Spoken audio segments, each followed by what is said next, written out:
Going to look at an African scammer today who is sleeping on the streets of Dublin, trying to collect benefits, trying to get a job in construction, while his wife and family are in Newry in County Down. She's apparently working up there while he's down sleeping on the streets in Dublin. Is that not an odd setup?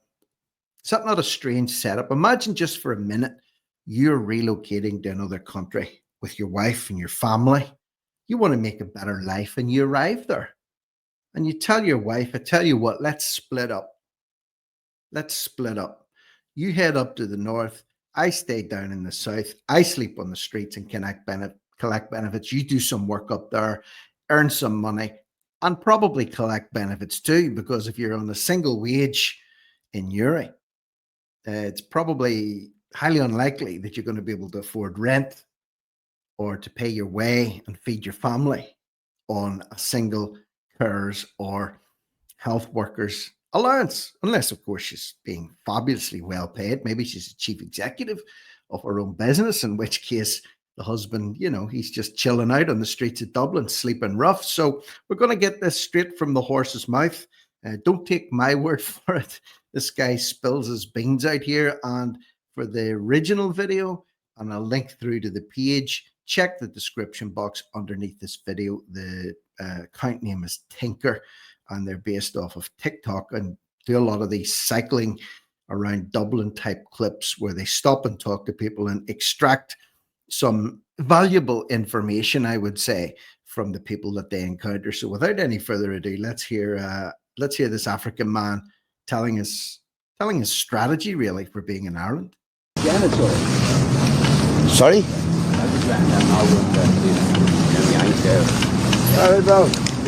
How are you? Good. Your brother just talked to me now. He said to me I should stay away from the rain. What's happening? What are you up to? How are you doing? What's going on? I was complaining to him the rain always falling. I couldn't make it because I didn't get paid. You not get paid today? He was saying to me that I shouldn't mind, but if I survive it, I should stay out of the rain. Yeah. Where did you sleep under that? Yeah, because there's no Fucking that my I have no money. I have to go back today because I missed my signing.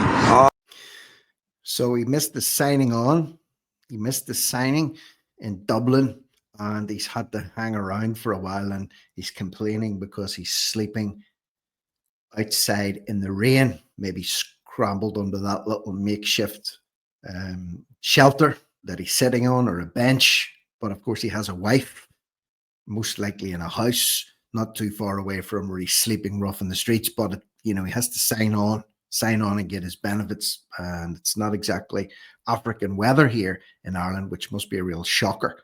Not used to the cold and the rain and all this business of sleeping under a seat on a concrete floor. 2 days. Tomorrow. Yeah. So you get late join on there. Late signing. Yeah. Much do you get? I meant to get something. I got 240. Yeah, I got 150 something. 150 something. That was it. No, so I have to buy everything. Yeah. Mistake before, but I was. So he's looking to get 150, 250 or something, 250, 150 euro, 250 euro. I'm not sure exactly. I'm seeing a lot of stories at the minute about the amount of benefits people are getting, and receipts are dropping out in buses, and they're this and they're that and the other. But just for reference, if you're an asylum seeker in asylum accommodation and you get your food, your shelter, your toiletries, etc., and a weekly allowance, the cost to the Irish taxpayer is over 30,000 euro a year. So this guy's just hanging around to sign on to get another 150, 250 euro. He's not quite sure. Is that a week? Is that a month? Maybe fortnightly? Either way, three-figure sum, six-figure sum, not quite. If he manages to get an accommodation and stays for 3 years, it'll be worth six figures altogether. But a little three-figure sum into his hand coming any day now, courtesy of the Irish taxpayer. Do that again next time. No, Make that's sure I it. have my money with me. You do it again, they probably stop you altogether. That's what they said. Yeah. Anyway, but thank you. Yeah, no bother. Bro, Have you not been to any charity runs been around to see you? I've done everything. The reason is because I'm meant to start a job with us. So they gave me 2 references to go and check the agencies that have a job. What sort of job you look? 2 references to get a job? What kind of references? Who's giving him these references? Who can attest to this man's character? 2 charities, 2 NGOs? What do they know about this man? Is he getting references sent from whatever country he's come from? Some educational references, possibly some character references. References? What for? It says construction. Construction? So I have to take the course with them. So without those 2 references they gave me, I won't be able to. So I did that. I'm going there tomorrow. Brother, can I ask you a personal question? How come you're out on the streets? No, if you don't want to, it's just... The reason is this. If I get a job, I used to work with my wife together. Listen, he's whispering. How come you're out on the streets? Okay. I get a job. And I used to be working with my wife. Shh. But if I get a job now for the first time, I will be able to see things clearly instead of home. Because I'm on my own now. So that's why where's your wife over? Where's your wife? She stay in another county. Newry, near to Newry. Newry. Remember, Newry's just been designated sanctuary city for refugees, asylum seekers, and people fleeing from war and persecution. That's where his wife is, while he stays sleeping on the streets of Dublin, while he's the job. Up north? Not Newry, Oh, she's up north? Yeah, so I'm the only one in town, so I have to get a job to make sure that I get things. So is she up there, walking up there, is she? Can't carer, like carer. She's a carer? Yeah. So I don't want to disturb them with children, 2 children. It's not easy, Baba. He doesn't want to disturb his wife by living with her. She's a carer in Newry. He has 2 kids. And, you know, being a good father and husband, he doesn't want to disturb his wife and kids by living with them in the same house. Thinks it's better to be in Dublin on the streets. Can't make this up. It's a testimony straight from the man's own mouth. Oh, we've spoken before, haven't we, this shop? Yeah, I think we have a few times. We have. During the coronavirus, I think before. Yeah, we're very nice. Yeah. But I promise this: if things go well for me tomorrow, I will have good news for you. Because tomorrow they are going to discuss it with me where to go and start the job. Yeah, bro. That's the only thing. What's that?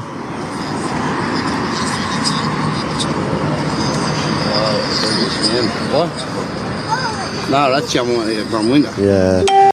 You know, let me be clear also. I don't wish this guy any ill will at all. None whatsoever.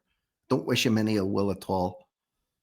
I don't like to see anybody in a bad situation, no matter who they are or where they're from. My problem is that there are tens of thousands of Irish people being told that you can't have a house, you can't have accommodation, we don't have the money for this, we don't have the money for that, while the doors are being thrown open and the red carpet is rolled out and people are being incentivized to come to Treasure Island, also known as Ireland. The land of the soft touch, never mind the land of 100,000 welcomes. And people are coming here. If I was in his position, I would probably do the same thing. Sitting with my mates going, hey, have you heard about Ireland? If you could, we can just get our way over to Ireland, bring the wife and kid, let them do this. We can split up and it's going to be tough and it's going to be a little bit rough. But if we persist with it and we get signed off, we might get a house and we might get benefits and we might this and we might that. It's absolutely scandalous. Scandalous. So I wish this man no ill at all. None. If he's gaming the system, it means the system is able to be gamed. That's not his fault. It's not his fault. I always say the fault in the first instance lies at the feet of the Irish, the British, the French, the German, the Swedish government, whoever. In the first instance,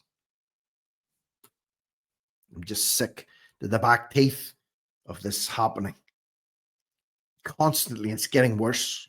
Yeah, try your best, brother, because you don't want. We don't. What's your name? Ray. Ray. Yeah. What's your real name? You're the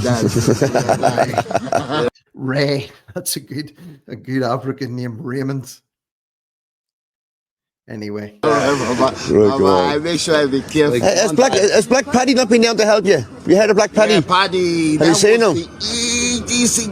Paddy used to be a good boy. Yeah. He help everybody. Both. Yeah, but I'm. used to be a good boy, but anyway, that's just another eyewitness account, personal testimony of how somebody's working things. They're working things in Ireland, along with the wife and the 2 kids. What do you think?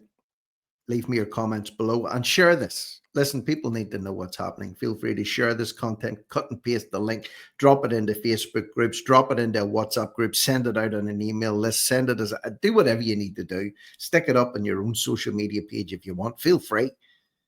But either way, people need to know what's happening. And for now, I'm Rick Munn. This is No Risk, No Reward Media. Over and out.